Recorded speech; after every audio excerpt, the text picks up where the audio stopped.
1 जनवरी 2026 से ये 7 बड़े बदलाव होने जा रहे हैं, जो कि आपको जानना बेहद ही ज्यादा जरूरी है।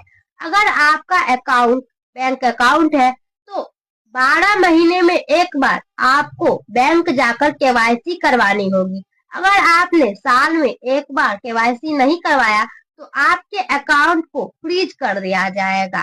दूसरा बदलाव ये है कि अगर आपने अपने पैन कार्ड को अपने आधार कार्ड से लिंक नहीं करवाया तो आपको कोई भी लोन नहीं मिलेगा। अगर आपने ऐसा नहीं किया तो आपको ना कोई एफडी करनी होगी, ना ही आपको कोई इंश्योरेंस मिलेगा, ना ही कोई लोन मिलेगा। इसीलिए अपने आधार कार्ड को अपने पैन कार्ड से लिंक जरूर करवाएं। और तीसरा बड़ा बदलाव ये है कि आप जो दिन में ऑनलाइन ट्रांजेक्शन करते हैं 1 लाख तक की करती है और उसके बाद लिमिट लग जाती है और फिर आपका ऑनलाइन पेमेंट नहीं होता है। अब उसे बढ़ाकर 2 लाख कर दिया गया और आप अब 2 लाख का ट्रांजेक्शन कर सकते हैं दिन भर में। और चौथा बड़ा बदलाव ये है कि अगर आप एलपीजी में आपको सब्सिडी मिलती है तो आप एक बार बैंक जाइए और अपने अकाउंट को वेरीफाई करवाइए। इसके बाद ही आपको 1 जनवरी 2026 से उसके बाद से आपको सब्सिडी मिलेगी, नहीं तो आपको सब्सिडी आपके बैंक अकाउंट में नहीं जाएगी।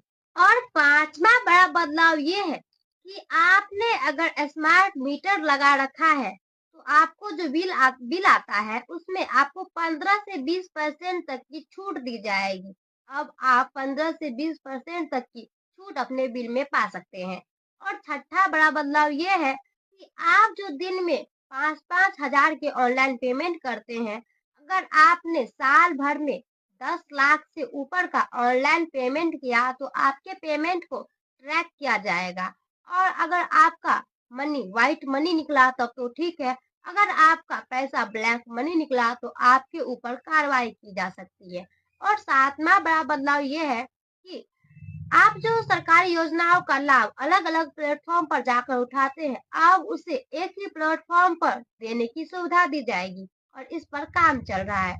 और सबसे जरूरी बात ये कि अगर आपने अभी तक बैंक में जाकर केवाईसी नहीं करवाया है तो जाकर केवाईसी करवा लीजिए, नहीं तो आपका अकाउंट कभी भी फ्रीज हो सकता है। धन्यवाद।